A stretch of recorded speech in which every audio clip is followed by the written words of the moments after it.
Johar and welcome everyone to the 10th session of the online event series titled Deadline or Death Sentence: State Violence and Indigenous Adivasi Peoples' Resistance in India.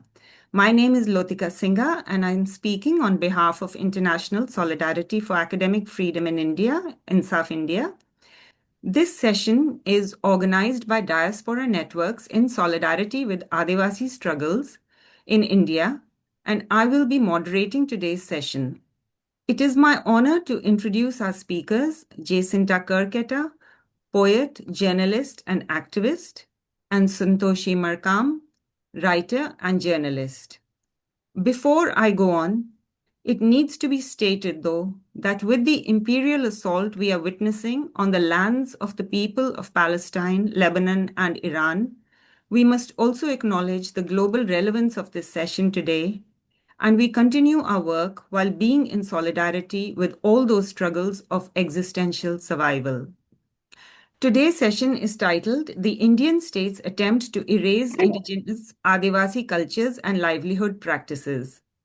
As we know, the Adivasi peoples of India over generations have developed social and cultural systems as well as sustainable livelihoods that are in consonance with their local land, water, and forest resources. Minor forest produce, ranging from flowers to leaves to lac, form a key part of Adivasi life as cultural symbols and as food and a source of income. For example, Adivasi peoples collect the leaves of the tendu tree or the Indian ivory tree, commonly called tendu pata, which is used as the wrapper for locally hand-rolled cigarettes. They collect both the ripened seeds to extract oil and the flowers shed by the mahua or Indian butter tree for dietary and other purposes, as well as for making alcohol. However, the state, as well as private traders and merchants, have persistently denied Adivasi people the proper value of minor forest produce, which has thus been a key demand of Adivasi resistance movements. One result of this was the enforcement of a minimum purchase price for tendupata, which, whenever it was possible, made a difference to people's livelihoods. Before I hand over to our speakers to tell more about the connections of the socio-cultural fabric and livelihoods of Adivasi peoples with their lands, forests, and waters, and how this is not only being threatened but also being recognized by them and pushed back, we will hear a poem written by Jacinta on the mahua tree. Jacinta, आपके हाँ, बहुत शुक्रिया लतिका जी, और इस आमंत्रण के लिए भी और इस आयोजन के लिए भी, और सुनने वाले सारे लोगों को भी मेरी ओर से जोहार।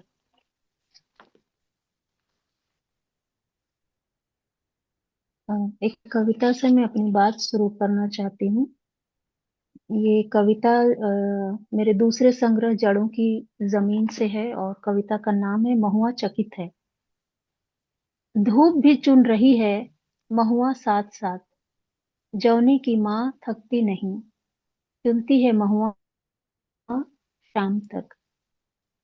थोड़ा थोड़ा हुलक कर देख रहे डालियों में फंसे अतखिले दूसरे महुए भी, धीरे से ठेल देगी रात जिन्हें धरती की ओर। कैसे जौनी की माँ पहचानती है अपनी गाछ के हर एक महुए को। हर कोई चुन रहा है गांव में अपने गाछ का महुआ, नहीं है कोई ललचाई आंख वहां। गाछों के नीचे पसरी छाह में सुस्ता रहा बेपरवाह महुआ।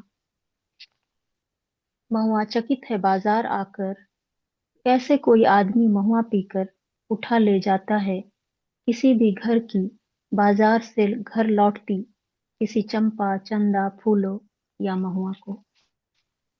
Thank you. Isha. Now, Isha will read the English translation of the poem. Thank you. The translation is by Bhumika Chawla D'Souza, and the poem is called The Confounded Mahua. Rays of the sun select and pick mahua flowers along with Javni's mother, tirelessly picking the mahua until dusk. Through the branches peer and peer other half-open mahua buds, whom the night shall gently shove towards the ground. Isn't it a wonder that Javni's mother knows each and every mahua flower from her tree? In the village, everybody picks mahua under their own tree. There is not one eye filled with greed. And the mahua slumbers carefree in the shade sprawled under the tree. Coming to the market, the mahua is confounded. How come that man, drunk on the mahua, lays his depraved hands upon any girl of the village, any champa, chanda, fulo, or mahua returning from the bazaar? Thank you Isha, thank thank you you Isha. Jacinta. अब Jacinta मैं आपको, आप अपनी बात रखिए। जी, thank you very much. जी। मैं ये कहना चाहती हूँ कि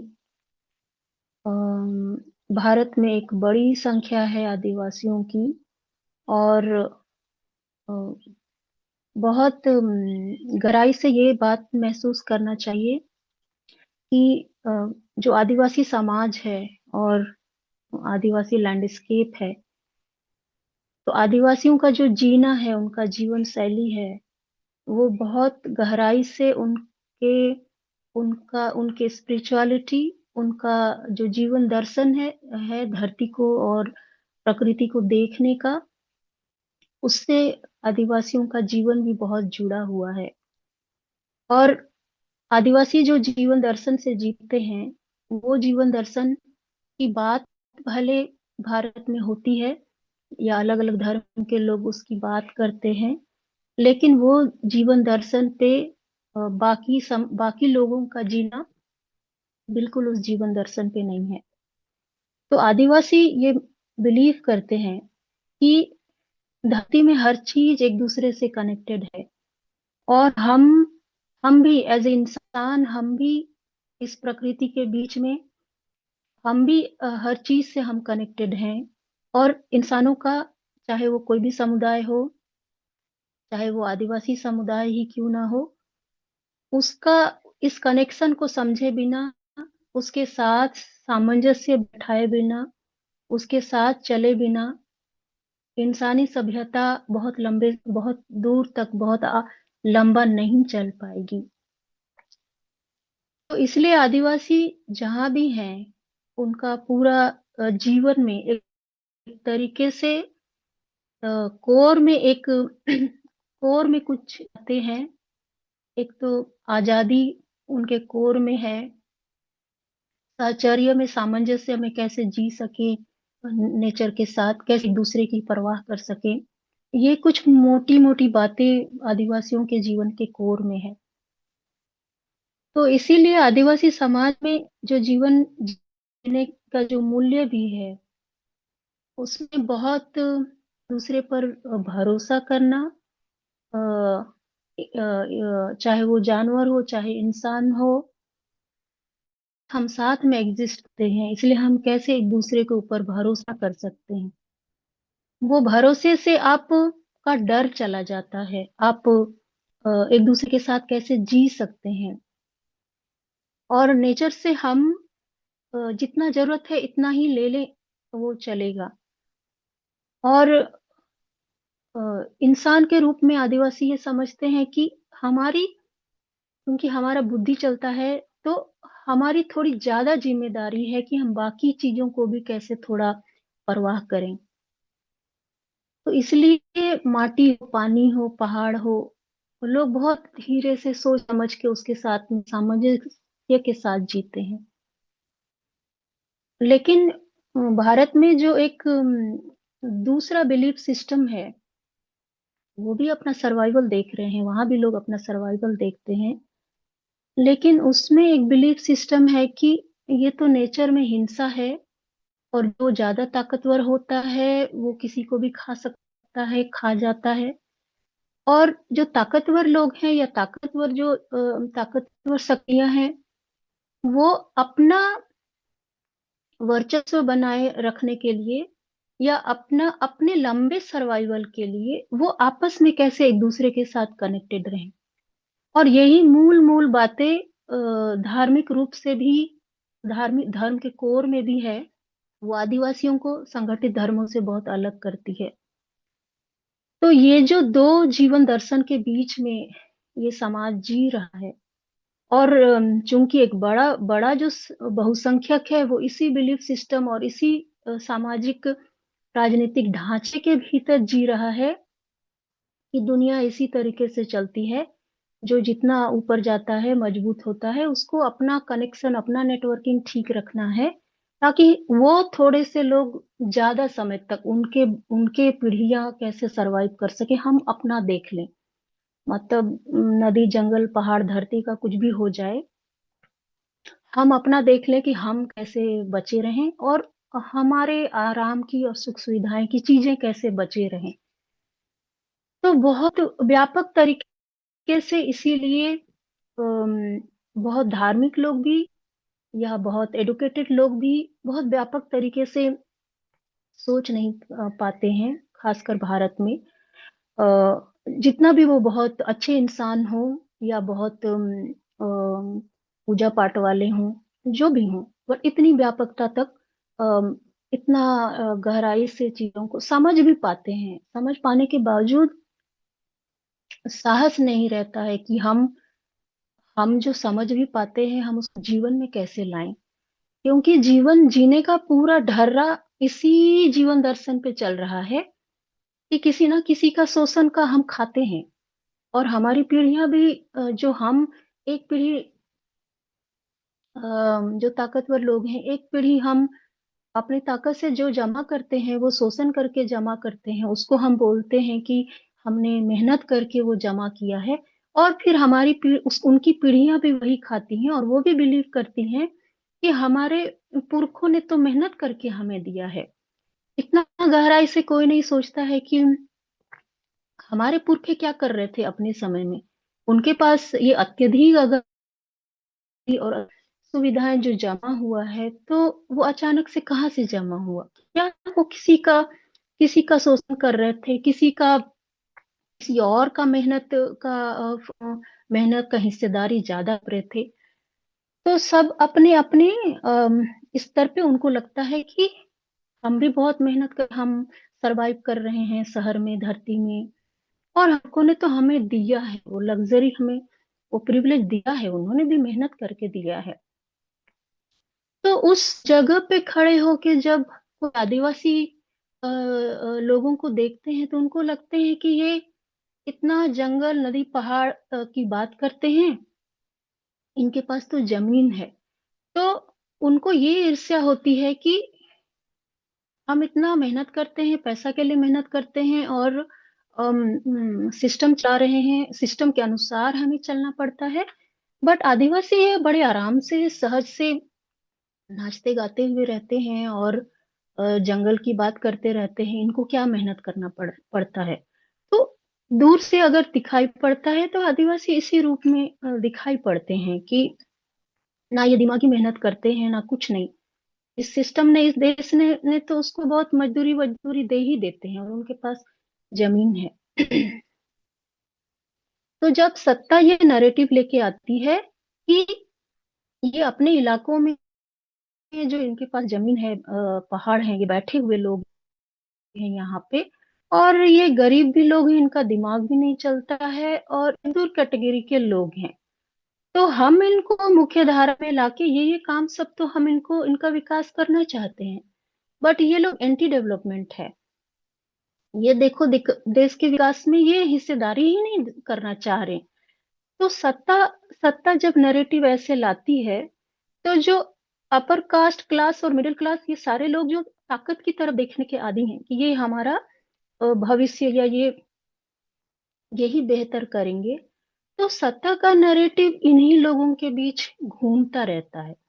तो मीडिया भी हो गया, जो मेन स्ट्रीम का मीडिया है, तो वही नैरेटिव पूरा देश में होता है। और उसके बीच आदिवासी कैसे अपनी बात करे? इतना तो स्ट्रांग कोई वॉइस ग्रास रूट निकल के नहीं आता है जो पूरी देश में उसकी आवाज गूंजे।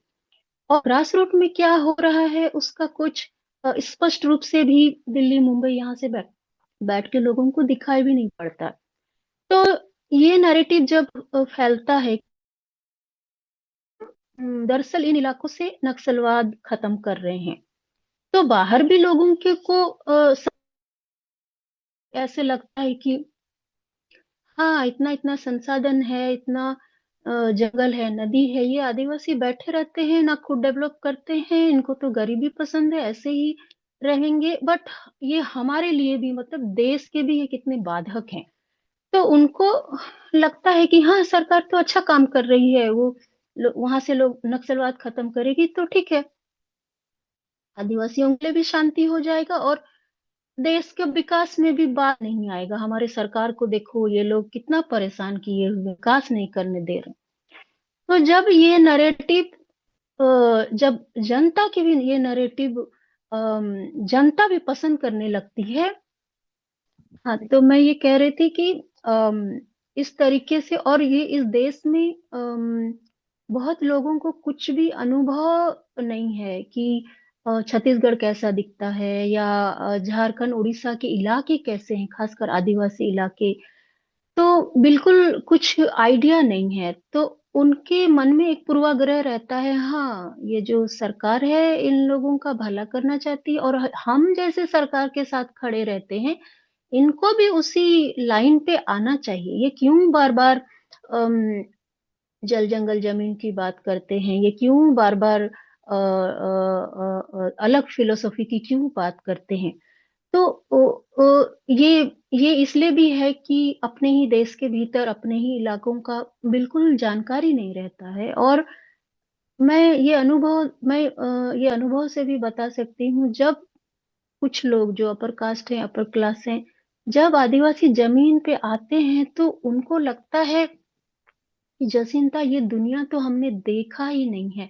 और वो, उनको पहली बार समझ में आता है कि ये लैंड से कनेक्ट होने का पावर और लैंड से कनेक्ट होने का फीलिंग क्या है, और किस फीलिंग से ये पीढ़ी दर पीढ़ी आदिवासी ऐसे प्रतिरोध कर पाते हैं, जो कि हमको इतना लग्जरी में, इतना प्रिविलेज में, शहर में बैठ के वो साहस कभी भी नहीं आता है। उस उनको पहली बार ये समझ में आता है। तो मुझे ये समझ में, उनको देखने से ये आता है कि इस देश में सचमुच ये जो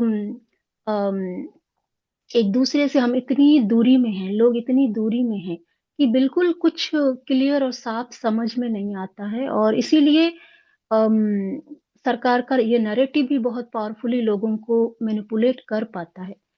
अब आदिवासी की ओर से ना तो मीडिया है, ना उनके पास पैसा है, ना उनका कोई उनकी बातों को ठीक तरीके से रखने के लिए है, ना और बहुत कम, मतलब दूसरी तीसरी चौथी, बहुत मुश्किल से लोग एडुकेशन में आए हैं। पहले दूसरी पीढ़ी का वो यही चिंता था कि हम रोजी रोटी कैसे कमा लें। कुछ कुछ लोग बाद के समय में पॉलिटिकली चीजों को जब समझने लगे तो थोड़ा लिख रहे हैं। अदरवाइज उसके पहले ज्यादा राइटिंग भी ऐसा रहता था कि ऐसा लगता था कि हम लाइक अपना दुख बता रहे हैं, कि हमें स्वीकार हम कैसे कर लिए जाएं।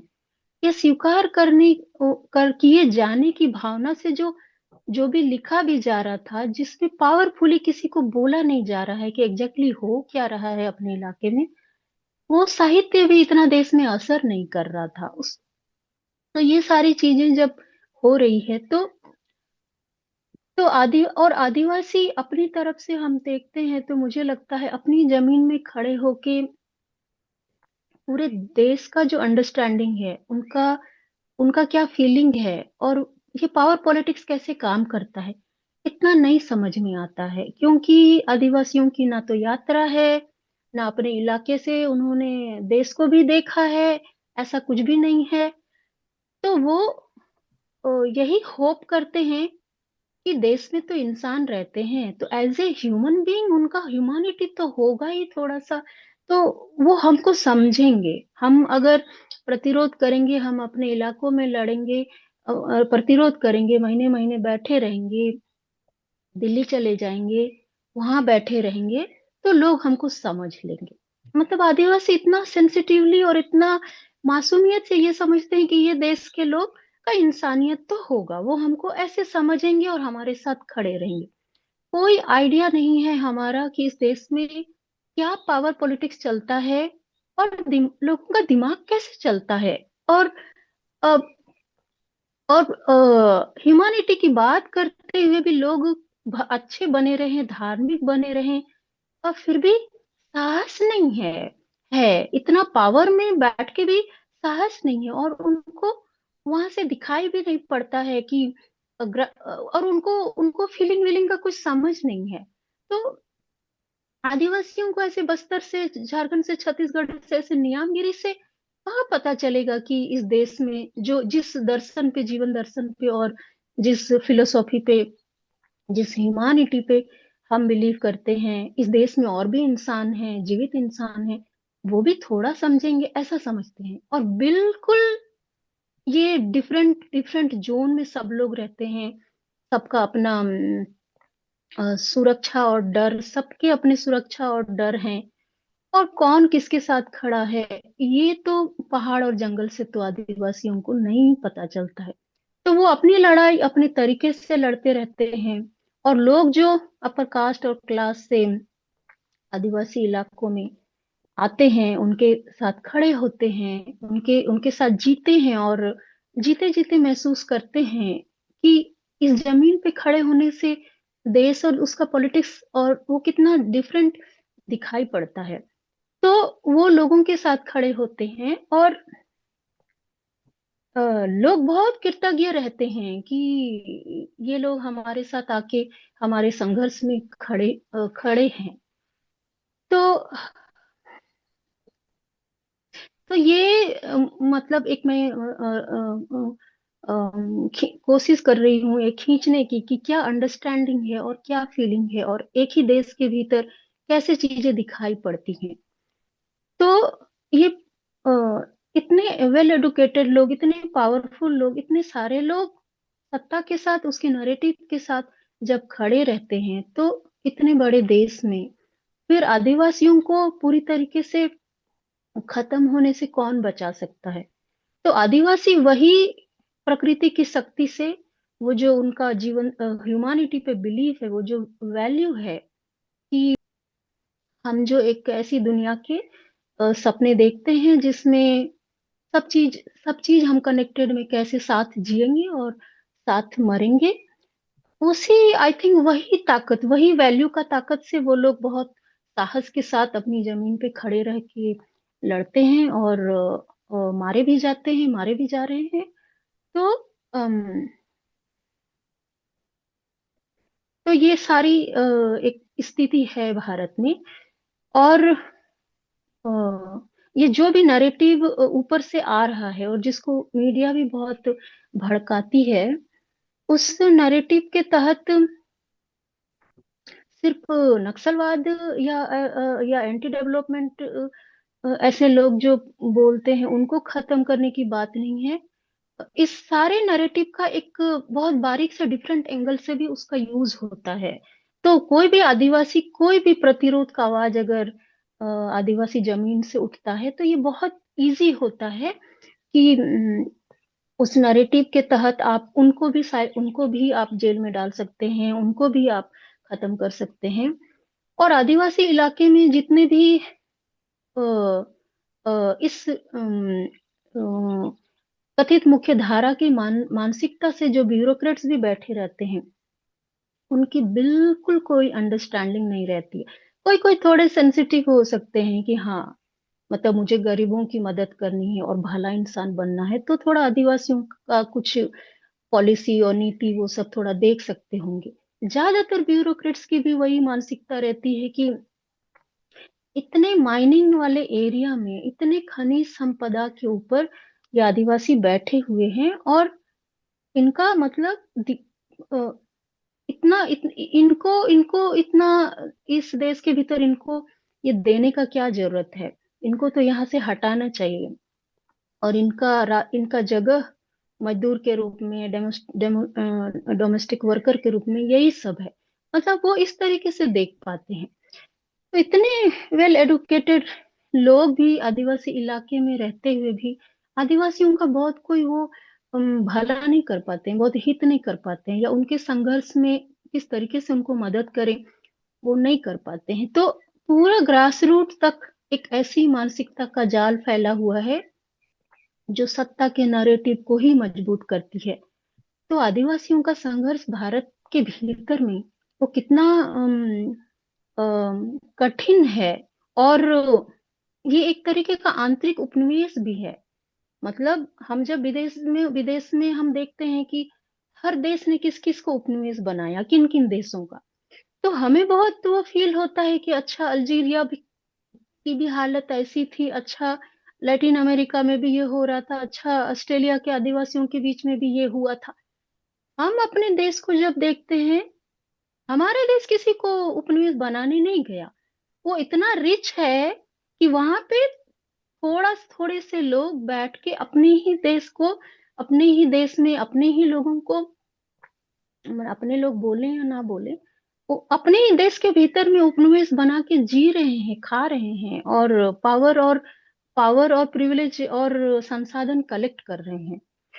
दूसरी बात ये भी देखना चाहिए कि,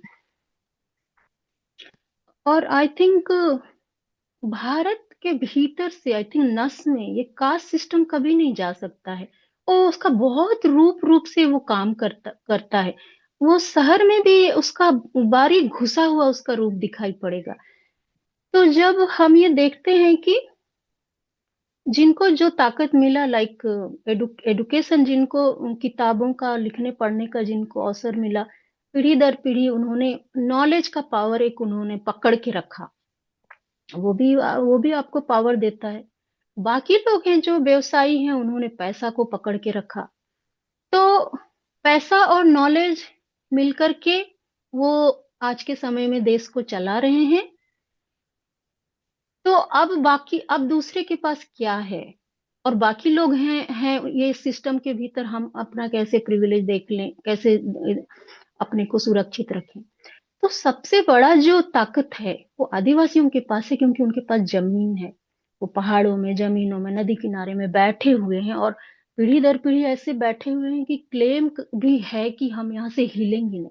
और एक तो उनका वो आध्यात्मिक ताकत भी, और जो मूल्यों पे, जीवन दर्शन पे बिलीव करते हैं, वो भी अ, पूरे भारत की कथित मुख्य धारा से मैच नहीं करता है। अगर उनका ये बिलीफ रहता कि हाँ हम पैसे पे बिक जाएंगे, या हम हमको हमको बहुत असुरक्षा है, डर है, या कुछ हमको दिया जाएगा तो हम बट जाएंगे, तो आदिवासियों का ये भी वैल्यू नहीं है। वो ऐसे रहते हैं जैसे हम साथ जिएंगे, साथ मर जाएंगे, मर भी जाए तो कोई फर्क नहीं पड़ता है। तो ऐसे लोगों को बहुत मुश्किल होता है कि हम कैसे इनको हटाएं। तो अगर सुप्रीम कोर्ट ने कह दिया कि ठीक है, इतने यहाँ पे माइनिंग मत कीजिए, या यहाँ कंपनी नहीं घुसेगी, तो देश में खुशी की लहर हो जाती है कि हाँ हाँ आदिवासी तो जीत गए, बहुत ऐतिहासिक निर्णय आ गया। उसके बाद क्या होता है, बहुत बहुत साल वेट करने के बाद फिर से कंपनियां जाके वही कोशिश करती हैं। और तब तक जब आदिवासी थोड़ा आराम करने लगते हैं, या एक पीढ़ी उसकी जो बुजुर्ग बुजुर्ग एक्टिविस्ट होते हैं वो लोग खत्म हो जाते हैं, फिर से वही कोशिश होता है। तो बहुत कोशिश रहती है कि आदिवासियों का जो ताकत है, ये जो उसके बिलीफ सिस्टम से और वैल्यू से जो ताकत आता है, उसको कैसे हम तोड़ करके ये सारी चीजें लें। तो अभी एक सेक्टर के पास पैसा है, एक सेक्टर के पास व्यवसाय है, पूरे देश में ये नजर है सिर्फ आदिवासियों के ऊपर।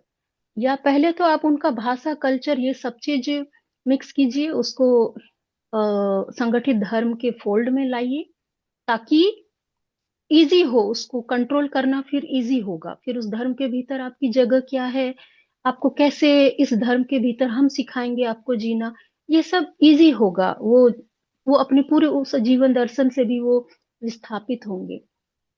तो एक तरफ संगठनों का ये भी काम है कि यही करना है उनको, मुख्य धारा उनको, उनका उनका उनको उनका धर्म के साथ में कैसे छेड़छाड़ करे, या उनका जो मेन तो वही है कि कोर वैल्यू जो बिलीव करते हैं उसको कैसे मैनिपुलेट किया जा सके।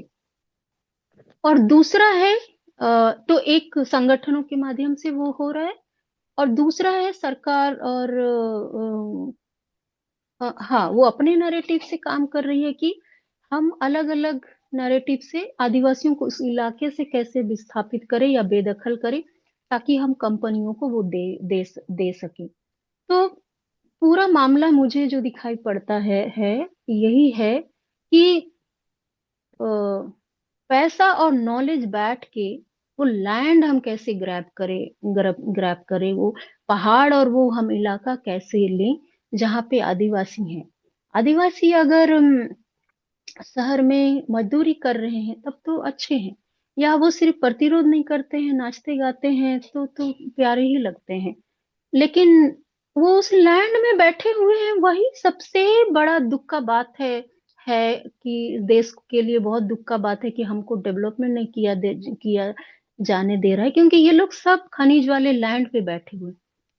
अब आदिवासी के साथ ये है कि आदिवासी को पैसा पैसा और आपका पूजा स्थल हम दूसरे जगह लगा दे रहे हैं, बना दे रहे हैं, आप उधर जाइए।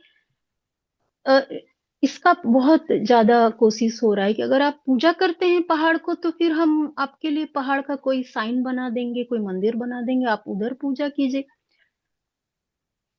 लेकिन आदिवासी क्या है कि इस तरीके से कभी नहीं बोल सकते हैं कि ठीक है, अगर देश का विकास के लिए आपको खनिज चाहिए, तो उसका मुनाफा में हमें भी हिस्सेदारी देना है, हमें भी एडुकेशन चाहिए, और हमें भी ये सारा सुविधा चाहिए, और हम भी ऊपर अपना स्टेटस ऊपर करना चाहते हैं। ऐसे आकर मुनाफा में हिस्सेदारी मांगेंगे तो कोई कंपनी, कोई सरकार हिस्सेदारी देने वाली नहीं है। और गोवा ने ये किया। गोवा में खनन को इसी तरीके से उन्होंने रोकने की कोशिश की कि आपको जो जिंदा लोग हैं, ये जो हैं, उनके लिए तो आपको मुनाफा में हिस्सेदारी देना पड़ेगा, लेकिन आपको जो आने वाली पीढ़ियां हैं उनके लिए भी पैसा रखना पड़ेगा। इतना पैसा कौन कंपनी देने वाला है? तो वहां पे खनन रोक दिया गया। लेकिन आदिवासी ऐसे नहीं मांगते हैं कि हमको सब चीज में हमको भी इक्वल हिस्सा चाहिए। तो ऐसे नहीं मांगते हैं, क्योंकि उनके जीवन दर्शन में ही नहीं है, और वो ऐसा सोच ही नहीं पाते सकते हैं कि हम ऐसे भी लड़ाई कर सकते हैं कि हम पूरा हिस्सेदारी मांगे, और हम अपने हिसाब से क्या करना है इस खनिज का, या कैसे विकास करना है, वो हम भी देखें, ऐसे करके हम करेंगे। ऐसे नहीं सोच पाते हैं। उनका बस यही रहता है कि अ, पहाड़ पूरा खोद दिया गया, फिर बारिश का क्या होगा, फिर नदी का क्या होगा, पहाड़ में इतना झरना है, ये इतना हमारे साथ साथ सारा जीव जंतु पेड़ पौधा, इनका क्या होगा? मतलब ऐसे पूरा धरती का लेके बैठे रहते हैं। तो वो अपना तो ऐसे करके वो चीजों को देखते हैं, तो कंटिन्यूअसली लड़ते तो हैं। लेकिन अम, जब तक देश के बाकी हिस्से के लोग भी अगर उनका अ, इतने व्यापक तरीके से ऐसा ना देख पाए कि अगर कोई पहाड़ चला गया, ठीक है, डेवलपमेंट के लिए चाहिए भी, लेकिन उस डेवलपमेंट में आदिवासी को क्या मिल रहा है, या आदिवासियों का क्या हो रहा है?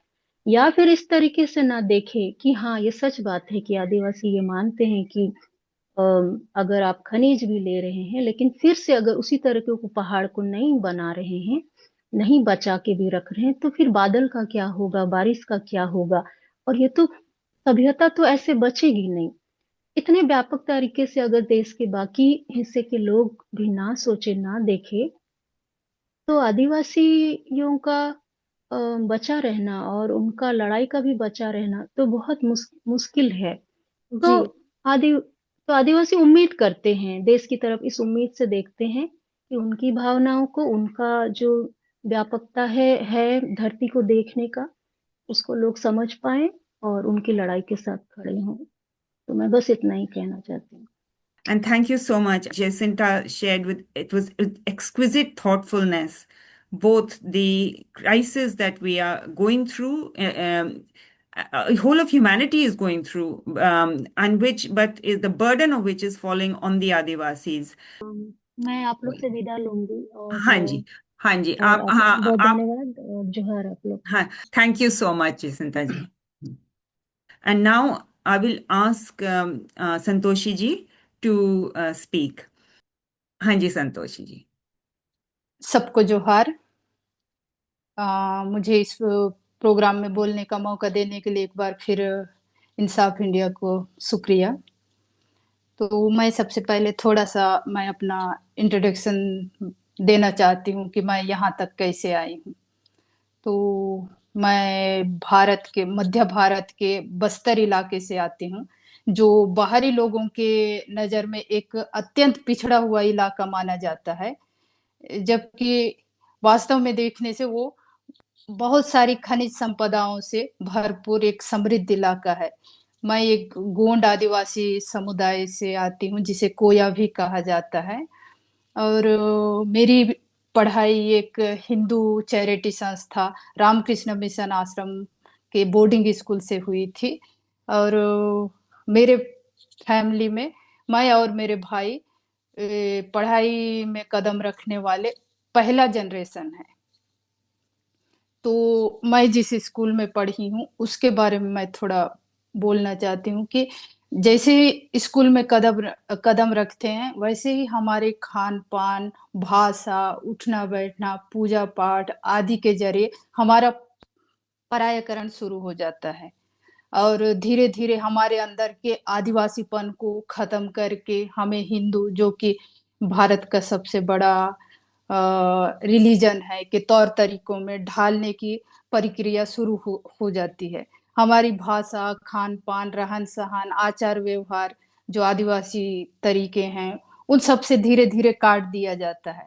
आज हमारे घर की यानी हमारे फैमिली की स्थिति ये है कि हमारे परिवार में हमारे मातृभाषा गोंडी, मेरे और जो स्कूल नहीं गए हैं उनके अलावा और कोई किसी को बोलना नहीं आता। और तो और हमारे परिवारों का भी लगभग हिंदूकरण हो चुका है। तो एक प्रकार से मैं भी पूरी तरह से हिंदू उसमें चली गई थी। मांस वो सब खाना, पूजा पाठ वो सब वो करना। फिर धीरे धीरे बड़ी हुई और अलग अलग तरह के आंदोलनों को देखा। आदिवासियों के जल जंगल जमीन के मुद्दे और सांस्कृतिक, आर्थिक, सामाजिक पहलुओं को समझना शुरू किया और उनकी गतिविधियों में शामिल होना शुरू किया। तब समझ में आया कि हमने क्या खोया है। फिलहाल मैं एक पत्रकार हूँ और मैंने ज्यादातर आदिवासी विषयों पर ही रिपोर्टिंग की है, जिसमें आदिवासियों की शिक्षा, स्वास्थ्य, पलायन, प्राकृतिक संसाधनों के दोहन और सांस्कृतिक पतन शामिल हैं। तो आज मैं जिन 3 विषयों पे बोलने जा रही हैं वो हैं आदिवासी इलाकों में सामाजिक आर्थिक आचरण के खतरे में पड़ जाने से उनकी खाद्य आत्मनिर्भरता पर बढ़ता संकट। दूसरा है माइनिंग और औद्योगिक परियोजनाओं के लिए जमीनों का अधिग्रहण। तीसरा है आदिवासी इलाकों का बढ़ता सैन्यीकरण। तो ये तीनों भी ऐसे महत्वपूर्ण विषय हैं जो केवल आदिवासी समाज के मुद्दे ही नहीं हैं, बल्कि हमारी धरती, हमारे पर्यावरण और हम सबकी खाद्य सुरक्षा से जुड़े हुए मुद्दे भी हैं। भारत भारत के लगभग भारत की 2011 की जनगणना के अनुसार देखा जाए तो लगभग 11 करोड़ से अधिक आदिवासी हैं। और एक भारत की कुल आबादी का लगभग 8.5% से भी ज्यादा है। और इनकी आबादी का ज्यादातर हिस्सा मध्य भारत के राज्यों जैसे छत्तीसगढ़, झारखंड, मध्य प्रदेश और उड़ीसा, महाराष्ट्र में फैली हुई है। और आदिवासी जीवन में जंगल केवल पर्यावरण का विषय ही नहीं है, बल्कि जीवन का आधार भी है। और आदिवासी समाज की खाद्य प्रणाली का सबसे बड़ा आधार भी जंगल ही है। और आदिवासी सदियों से जल जंगल जमीन के साथ एक संतुलित और टिकाऊ संबंध बनाकर जीता हुआ आया है। और खेती, जंगल से मिलने वाले तरह तरह के खाद्य पदार्थ, सामुदायिक श्रम, बीजों का संरक्षण, पारंपरिक कृषि पद्धतियां, ये सब मिलकर आदिवासी क्षेत्रों में खाद्य आत्मनिर्भरता को एक मजबूत व्यवस्था बनाते आ रहे हैं। जैसे कि जाने माने आदिवासी चिंतक डॉक्टर बी.डी. शर्मा ने अपनी एक किताब में लिखी थी कि आदिवासी समाज मूलतः गरीब नहीं है, बल्कि आत्मनिर्भर है। असली समस्या यह है कि आधुनिक विकास मॉडल और सरकारी योजनाएं उन्हें उनके संसाधनों से अलग कर देती हैं। तो खाद्य आत्मनिर्भरता का अर्थ केवल भोजन उपलब्ध होना ही नहीं है, बल्कि आदिवासी समुदाय अपने भोजन, खेती और संसाधनों पर खुद निर्णय लेने का अधिकार रखे, ये भी है। लेकिन आज यह व्यवस्था कई कारणों से कमजोर होती जा रही है। पहला बड़ा कारण है जंगलों की कटाई और प्राकृतिक संसाधनों का विनाश। गैर आदिवासी और व्यापारिक हितों, लकड़ी माफियाओं, बड़े-बड़े उद्योगों के और बड़े बांधों के लिए बड़े पैमाने पर जंगल काटे जा रहे हैं, जहाँ जंगल खत्म होने का सीधा असर आदिवासियों के जीवन पर भी पड़ रहा है, उनकी जिंदगी पर पड़ रहा है, उनके हर खाद्य पे पड़ रहा है। यानी वो पूरी तरह से जंगल से जुड़े हुए लोग हैं, तो उनकी पूरी जिंदगी ही जंगल से जुड़ा हुआ है। तो इसका सीधा, अगर बड़े पैमाने पर जंगल नष्ट होंगे तो उसका सीधा असर आदिवासियों की जिंदगी पे पड़ेगी, क्योंकि उनका भोजन का बड़ा हिस्सा जंगल से आता है। और तो उनकी आमदनी भी ज्यादातर जंगल से ही आती है। महुआ, तेंदू, कंदमूल और कई प्रकार के खाद्य पदार्थ वो लोग जंगल से इकट्ठा करते हैं, उन्हें खाते हैं और बहुत सारे लघु वन उपज जमा करके हाट बाजार में बेचते हैं, उनसे पैसा कमाते हैं। ऐसा उनका एक सिस्टम बना हुआ है कि कैसे जंगल के साथ सामंजस्य के साथ जीना है। लेकिन आज ये सब धीरे धीरे ये सब बिगड़ता जा रहा है, उनका संतुलन। खनन परियोजनाएं, बड़े बांध और वन कानून, ये 4 पहलू हैं जिसके कारण आदिवासियों की खाद्य सुरक्षा लगातार खतरे में पड़ती जा रही है। इनमें से कुछ पर हम लोग आगे भी चर्चा करेंगे। तो ये दूसरा बड़ा कारण है माइनिंग और औद्योगिक परियोजनाओं के लिए जमीनों का अधिग्रहण। तो आदिवासी इलाकों में माइनिंग और औद्योगिक परियोजनाओं के कारण बड़े पैमाने पर जमीन अधिग्रहण हो रहा है और हुआ है। खनिज संपदाओं से समृद्ध क्षेत्रों में जैसे छत्तीसगढ़, महाराष्ट्र, झारखंड, उड़ीसा में कोयला, बॉक्साइट और कई तरह के खनिजों की माइनिंग हो रही है, जिससे हजारों लोग प्रभावित हो रहे हैं या हो चुके हैं। इन इलाकों में माइनिंग विभिन्न सरकारी व निजी परियोजनाओं के लिए बिना लोगों की सहमति के ही जंगलों को दोहन करना आम बात हो गई है। वहां पे ग्राम सभाएं, ये सब कई सारे कानून सरकारें बना चुकी है, लेकिन उन कानूनों का कहीं पर भी सही से इस्तेमाल नहीं हो रहा है या लागू नहीं हो रहा है। कई कानूनों का उल्लंघन करते हुए बड़े बड़े कारपोरेट्स को जमीनें दी जा रही हैं। जैसे कि उड़ीसा के रायगढ़ में वेदांता, कोरापुट में आडानी बॉक्साइट माइनिंग परियोजना, छत्तीसगढ़ के बस्तर के रावघाट, आमदाई, बैलाडीला खदानें और बोधघाट परियोजना भी प्रस्तावित है। उसके खिलाफ उस 60 के दशक से लोग लड़ रहे हैं, अभी फिर शुरू करने की मंजूरी दे चुकी है सरकार। इसके अलावा उत्तर छत्तीसगढ़ में हसदेव अरण्य, जहाँ पे कोयला खदान के खिलाफ दशकों से लोग लड़ रहे हैं, लेकिन वहां भी बड़े पैमाने पर जंगलों को कटाई हो रही है, यानी उनको विस्तार दिया जा रहा है। वैसे ही महाराष्ट्र की गढ़चिरौली में सुरजागढ़ खदान के ये सब, झारखंड में ऐसे बहुत सारे खदानें खुली हुई हैं। इन सब से बहुत सारे ऐसे उदाहरण हैं जहाँ पे जमीनों को, आदिवासियों की जमीनों को या जंगलों को मनमाने ढंग से सरकारें या कारपोरेट्स, बड़े बड़े कंपनियां ले रही हैं। जब यहाँ पे जब जमीन जाती है तो केवल जमीन ही नहीं जाती, बल्कि आदिवासियों की खेती, जंगल और उनकी आजीविका का पूरा तंत्र ही टूट जाता है। और मैं यहाँ एक छोटा सा उदाहरण भी देना चाहती हूँ। बस्तर के बैलाडीला खदान को लगभग अभी 65 साल हो रहे हैं। इस माइनिंग से जो भी वहां से लोहा निकलता है वो जापान, दक्षिण कोरिया और चीन के स्टील कंपनियों को निर्यात किया जाता है।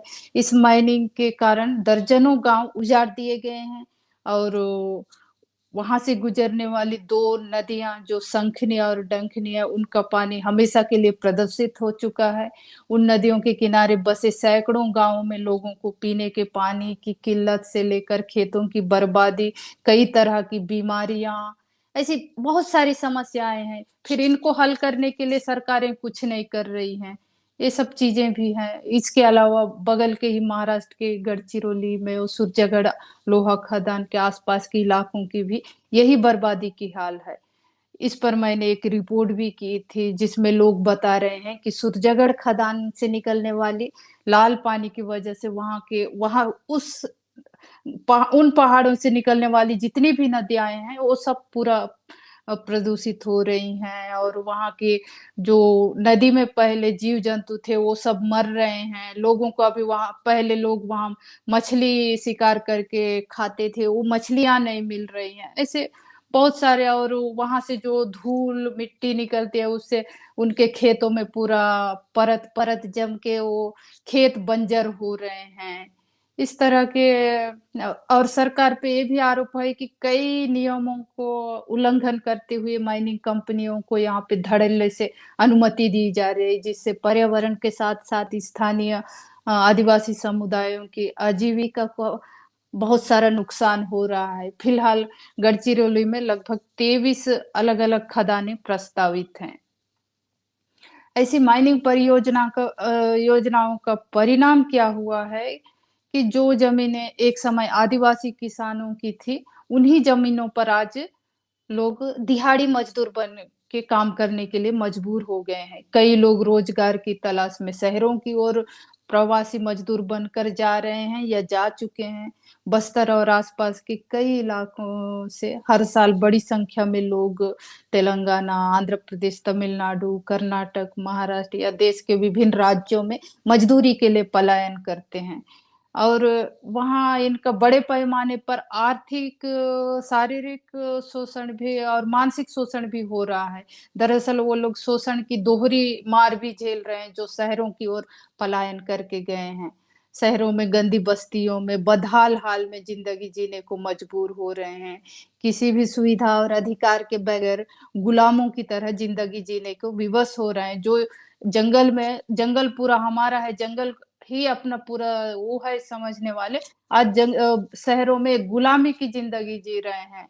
एक प्रकार से कहा जाए तो बंधुआ मजदूर बन के रह रहे हैं। इसका नतीजा यह भी हो रहा है कि गांवों में इसकी वजह से उनकी पारंपरिक खेती, सामुदायिक श्रम बुरी तरह से कमजोर पड़ता जा रहा है। तीसरा महत्वपूर्ण पहलू है कि आदिवासी इलाकों का बढ़ता सैन्यीकरण। छत्तीसगढ़ में माओवादी इंसर्जेंसी को खत्म करने के नाम पर कई विशेष सुरक्षा बल बनाए गए हैं, जैसे कि district reserve guard, Bastar fighter. इन बलों में बड़ी संख्या में आदिवासी युवाओं को ही भर्ती किया जा रहा है। इसके अलावा खनन और औद्योगिक परियोजनाओं की सुरक्षा के लिए निजी सुरक्षा कंपनियों में भी आदिवासी युवाओं को ही भर्ती किया जा रहा है या उनको काम दिया जा रहा है।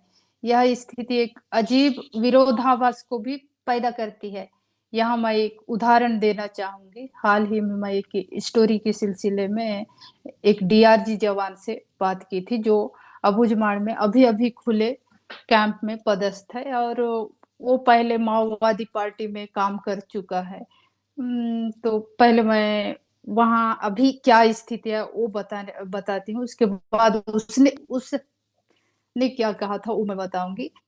हाल फिलहाल में बड़ी संख्या में वहाँ सरेंडर्स और मुठभेड़ की घटनाएं, फिलहाल स्थिति वहां पे माओवादी आंदोलन की स्थिति आखिरी सांसें ले रही है या खत्म होने के कगार पे है। उसके बावजूद भी बड़े पैमाने पर नए नए कैंप खोले जा रहे हैं, चौड़ी चौड़ी सड़कें बनाई जा रही है, सड़कों के लिए बड़े पैमाने पर जंगलों की कटाई हो रही है। इससे पहले भी देखा था दक्षिण बस, अब इन्हीं सब चीजों को लेकर वहां का आंदोलन चला था। तो वैसे ही यहाँ पे ये सब हो रहा है, और उस इलाके में जल्द ही माइनिंग के काम भी शुरू होने के संकेत भी मिल रहे हैं, और लोगों में डर है कि उनके जल जंगल जमीन पे अभी खतरा मंडरा रहा है। तो इस अब तक तो माओवादी आंदोलन मौजूद था, अभी वो भी नहीं रहा।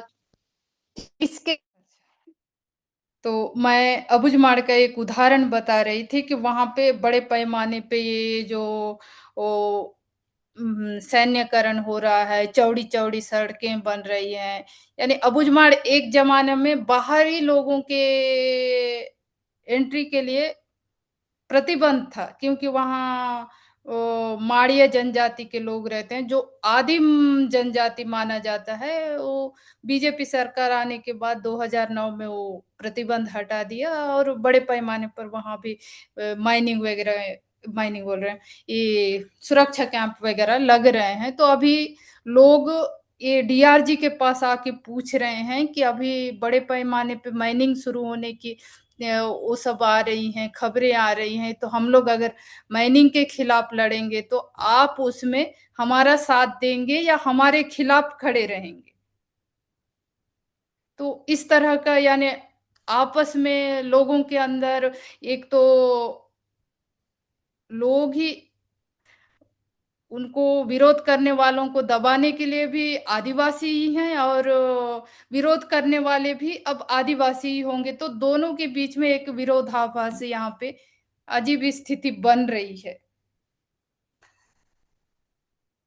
और एक तरफ माओवादी इंसर्जेंसी की स्थिति कमजोर होने के बावजूद दूसरी तरफ लगातार पुलिस सुरक्षा बलों कैंप ये सब आना, ये सब तो बहुत ही वो हो रहा है। हाल ही में एक मालिनी सुब्रमण्यम ने scroll.com में एक रिपोर्ट लिखा था, उसमें उन्होंने बताया था कि कैसे निगरानी, लोगों के ऊपर निगरानी बढ़ रही है। यानी ड्रोन कैमरों से गाँव की निगरानी की जा रही है, घरों को नंबर दिया जा रहा है, बस्ती से कोई बाहर जा रहा है या बाहर से कोई आ रहा है तो वो सब उनको दर्ज किया जा रहा है। यानी हर जानकारी, या कोई नया व्यक्ति आ रहा है तो उसकी भी जानकारी पूरा दर्ज किया जा रहा है। ऐसे इस तरह के माहौल में यानी ये सब देखने से एक असुरक्षा की स्थिति में लोग आज वहाँ पे जीने को मजबूर हैं, डर-डर के। यानी शाम को भी कहीं वो लोग यानी फ्रीली कहीं निकल नहीं सकते या फ्रीली घूम नहीं सकते। जंगल में जाने से कब क्या हो जाए, हो जाए, एक डर के भावने में जी रहे हैं। इस तरह का माहौल अभी वहाँ पे बना हुआ है। इसके अलावा पिछले कुछ वर्षों में बस्तर में ईसाइयों के खिलाफ हिंसा की घटनाएं भी बढ़ रही हैं। खासकर जब से बीजेपी सत्ता में आई है तब से आदिवासियों का एक बड़ा तबका खुद को हिंदू बताने लगा है, या उनको सुनियोजित तरीके से ये हिंदूकरण किया गया है। तो इसके पीछे भी बहुत सारे संगठन हैं, जैसे बाबा बिहारी दास, गायत्री समाज, रामकृष्ण मिशन और वनवासी आश्रम टाइप के आरएसएस के संगठन। इसमें सब आरएसएस बीजेपी सब मिले हुए हैं, तो इनके जरिए बड़े पैमाने पर वहाँ हिंदूकरण हुआ है। अब हाल फिलहाल में वहाँ ईसाई धर्म की ओर लोग जाने वाले भी बहुत से बढ़ रहे हैं, यानी उस पे भी एक सिलसिला बन पड़ा है। तो जैसे कई गांव अभी 2 धड़ों में, कई गांव 3 धड़ों में बटा हुआ है, एक ईसाई धर्म की ओर जाने वाला, एक हिंदू धर्म को मानने वाला, एक किसी धर्म में ना जाते हुए अपने पुराने मान्यताओं को करते हुए। इनके बीच में अब एक संघर्ष सा बनने लगा है। तो अभी एक आरएसएस ने एक संगठन बनाया है वहाँ पे, जनजाति सुरक्षा मंच के नाम से। वो मंच वहाँ पे लोगों को आपस में भड़का रहा है, या फिर लोगों को ईसाइयों के खिलाफ भड़का रहे हैं, ये सब हो रहा है। और ईसाइयों को गाँव से बहिष्कार किया जा रहा है, उनके ऊपर हमले हो रहे हैं। फिर उनके शवों को कब्रिस्तान में जगह नहीं दिया जा रहा है। सरकारी योजनाओं से उनके नाम काटे जा रहे हैं। इस तरह की स्थिति अभी हाल फिलहाल पिछले 2 वर्षों में बहुत ज़्यादा बस्तर में बढ़ा है, और छत्तीसगढ़ में पहले से ही है और अभी ज़्यादा ही बढ़ रहा है, क्योंकि एक तरफ ये सब हो रहे हैं, इधर धर्म का भी, उधर सेना भी, इधर सब पूरा एक अजीब सा माहौल बना हुआ है बस्तर में। और आदिवासी समाज पीढ़ियों से ये सह अस्तित्व के लिए जाना जाता रहा है। बस्तर क्षेत्र में अनेक आदिवासी समुदाय रहते हैं। सबके भाषाएं, पहनावा, देवी देवता, मान्यताएं, नियम सब अलग होने के बावजूद सब गांव की संरचना में एक सामाजिक जीवन में परस्पर एक दूसरे को सहयोग करते हुए एक मजबूत परंपरा के साथ जीते आ रहे हैं। लेकिन यह सह-अस्तित्व केवल सामाजिक समझौता नहीं बल्कि प्रकृति केंद्रित जीवन दर्शन से भी जुड़ा है। और जंगल और जमीन सामूहिक संसाधन माने जाते हैं। यहाँ किसी की प्रॉपर्टी नहीं मानते कि ये सबका है, किसी एक का नहीं है। इसलिए समुदायों के बीच एक प्रतिस्पर्धा या फिर साझेदारी पर ही ज्यादा जोर रहती है। लेकिन आज एक और ये सैन्यकरण बढ़ता जा रहा है, जिससे लोगों में जल जंगल जमीन को लेकर चिंताएं बढ़ रही हैं। वहीं दूसरी ओर समाज के अंदर धर्म को लेकर झगड़े पैदा हो रहे हैं या कराए जा रहे हैं, जो आग लगी हुई है। आगे चलकर यह क्या रूप धारण लेगा, इसको लेकर भी बहुत सारी चिंताएं बनी हुई हैं। तो आखिर में मैं यही कहना चाहूंगी कि आदिवासी समाज केवल प्रकृति के साथ संतुलित जीवन जीने और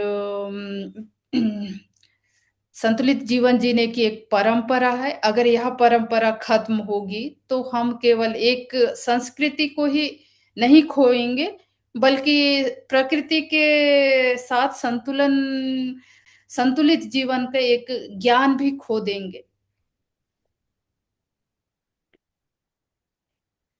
thank you Santoshi ji. Jacinta के जैसे जैसे आपने भी समझाया, उस दोनों टॉक्स को इकट्ठे करके जो आपने बोला था कि कैसे असुरक्षा से लोग रह रहे हैं, that people are living with a lot of insecurity, many centuries of life is in a very short time being disrupted in very and being dislocated. People are, yeah, it's all being just unraveled in very disturbing ways.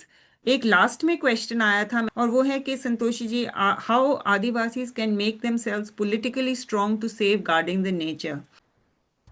अभी तो हम लोग देख ही रहे हैं बरसों से, वहां पे सिर्फ बस्तर में ही नहीं पूरे देश भर में भी अलग अलग जगहों पे कई तरह से अपने अपने लेवल पे संघर्ष, जंगलों को बचाने के लिए कई तरह से संघर्ष कर रहे हैं।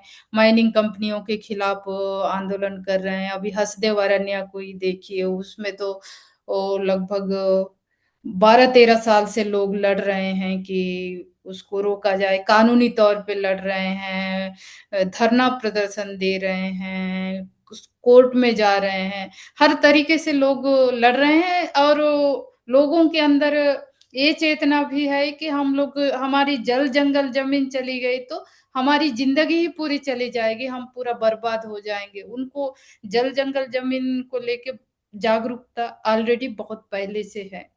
ऐसे बस्तर की भी देखा जाए तो लोहंडीगुड़ा में टाटा स्टील का एक बड़ा कारखाना फैक्ट्री लगने वाली थी, उसको भी विरोध करके वहां से वहां नहीं लगाने के लिए मजबूर किया था। और अभी जो बैलाडीला खदान है जो 60 साल से चल रहा है, उसको जो विस्तार कर रहे हैं उसके खिलाफ लगातार वहां पे लोग लड़ रहे हैं कि यहाँ पे ये सब नहीं चाहिए हमको, जो मूलभूत सुविधाएं हैं या फिर जो शिक्षा है वो सब दो, लेकिन हमको माइनिंग नहीं चाहिए या हमारे जल जंगल जमीन को मत उजाड़ो बोल के ये पूरे देश में ही आंदोलन तो चल रहे हैं।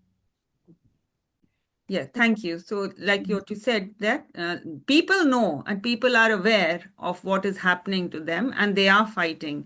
So, there is no doubt about that.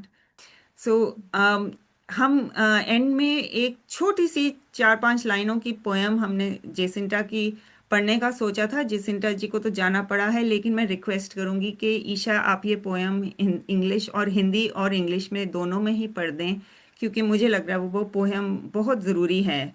जिस जो हमने आज डिस्कशन किया है उसको इकट्ठा लाने में। और जिस जिस मतलब माहौल में और जिस डेडलाइन के उसमें हम ये सब बात कर रहे हैं। तो हिंदी में तो कविता ऑफ कोर्स जसिंता करकता से है, और जो उनका इंग्लिश में अनुवाद किया गया है उनका नाम है भूमिका Chawla D'Souza.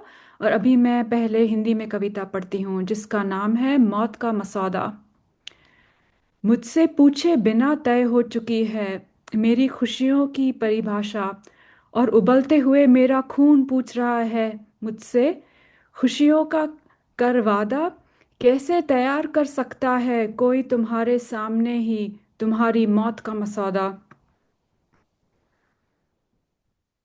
Which translates to English with the title The Matter of Death. My happiness has been defined without being asked what I have in mind, and the blood boiling in my veins ask of me, having promises of happiness made, how could one decide in front of your own eyes the matter of your death? Thank you. Jacinta's poem totally encapsulates why this series is being done. This was the 10th session. We had planned 12, and as we reach that number, we won't stop. We will ensure that all the knowledge that our speakers have shared with us is widely disseminated in various ways.